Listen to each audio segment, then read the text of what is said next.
The death of actor Luke Perry from a stroke at just 52 years old is putting a spotlight on younger people having strokes. Channel 3 Eyewitness News reporter Patricia Del Rio spoke to a woman from Southington who suffered a stroke at just 38 years old. Patricia is joining us now with more about how strokes in younger people are much more common these days than they used to be. Patricia.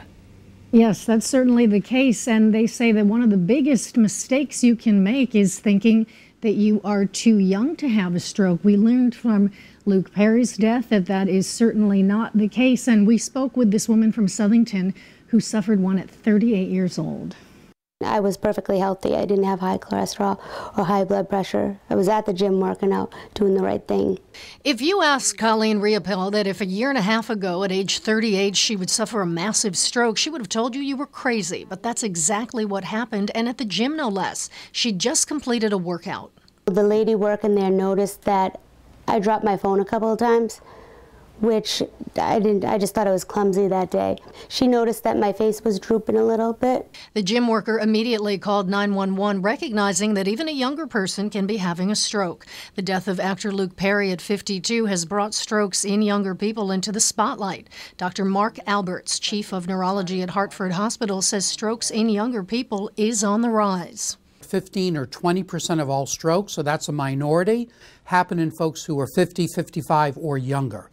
Doctors say obesity and high blood pressure is on the rise in younger people, and that could be a factor. The important thing is if you think you or someone else is having a stroke is to think of the word fast. Face, is their facial drooping, usually on one side? Arm, unable to raise one arm fully. Speech, unable or having difficulty speaking or understanding speech. And time. Time is of the essence. Call 911 or go to the hospital. The longer you wait, the worse it can be.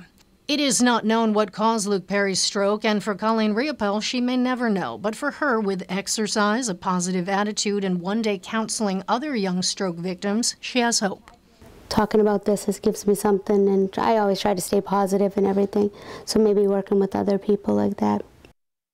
Now, Colleen says that one of the things that's really helped get her through is having the love and support of her 9-year-old daughter, her husband, and her family. Now, coming up in the next half hour, I'm going to take a look at what's perhaps called the Luke Perry effect, and that is why the death of someone so young and seemingly healthy has rocked a lot of us to our core and perhaps made us think about our own mortality. That's coming up at 5:45. I'm Patricia Del Rio. Back to you. All right, Patricia, we look forward to your report. And here are 3 facts to know about strokes. Every year, about 800,000 people suffer a stroke in the U.S. It is the 5th leading cause of death in the United States, and every 4 minutes, someone dies from a stroke. Search and rescue crews are trying to find several people still missing in Alabama after the nation's deadliest tornado outbreak in nearly 6 years. 23 people died in the town of Beauregard, Alabama. Victims range in age from 6 to 93. The National Weather Service now says the deadly EF4 tornado tracked for 70 miles well into Georgia. President Trump said today he will travel to Alabama on Friday. Meanwhile, Stanford-based AmeriCares is sending relief to the tornado victims. The organization is delivering cleaning supplies, hygiene kits, bottled water, and other essential supplies. It's also working with local food banks to help get meals to the survivors. Now, Channel 3 Early Warning Weather with meteorologist Mark Dixon. All right, and here in Connecticut, the below average temperatures will continue to be making headlines over the coming days in tandem with the wind that will make it feel even colder tomorrow.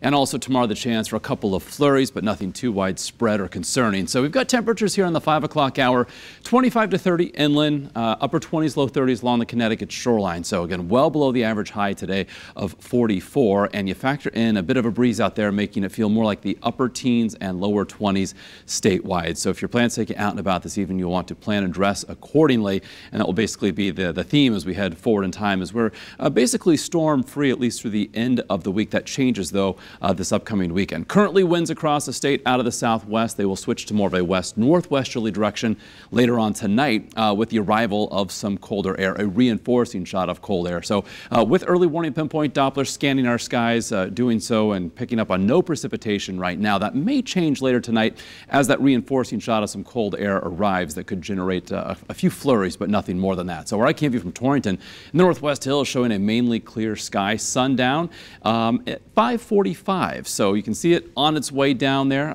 Checking out the scene live from Middletown, and a nice scene also looking live from our southeastern corner of the state from New London, with some clouds there on the horizon. So looking to our northwest, this is where the cold air is going to be coming from, and you can see off the eastern Great Lakes in the last few frames of this animation some scattered snow showers. So those will be heading in our direction. That's why we could see later on tonight perhaps a couple of flurries, or some little batches of flurries working across the region. So we're in the upper 20s and low 30s here in southern New England now, but just off to our northwest, we go from the 20s into the teens. So that's that colder air that's going to be moving in for tomorrow. So as we look at Futurecast, again, later on tonight, tracking some snow flurries off to our northwest, sinking into Connecticut, again, really diminishing as they make their way through. So we'll briefly see an increase in cloud cover, and the clouds erode. Tomorrow morning, we wake up to ample sunshine.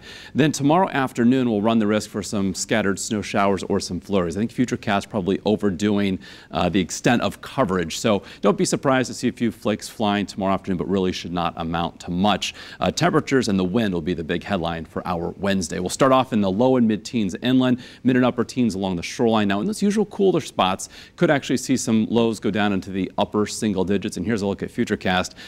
Statewide, we're looking at single-digit wind chill to start the day, perhaps even in the Northwest Hills below zero as we head through, say, midday tomorrow. Not much change with regard to that issue that wind will be creating with the temperature, and highs tomorrow afternoon, making it only into the low and mid-20s inland, mid and upper 20s along I-95. So on our early morning 7-day forecast for Thursday, breezy upper 20s after starting off the day in the single digits. So that will be our coldest morning.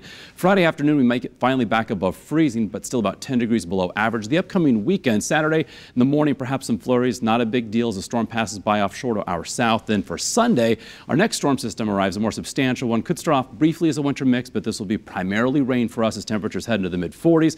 Monday of next week, briefly mild and then trending colder again. Highs by Tuesday back in the upper 30s, and their shoreline highs 41 for Saturday, 42 on Sunday.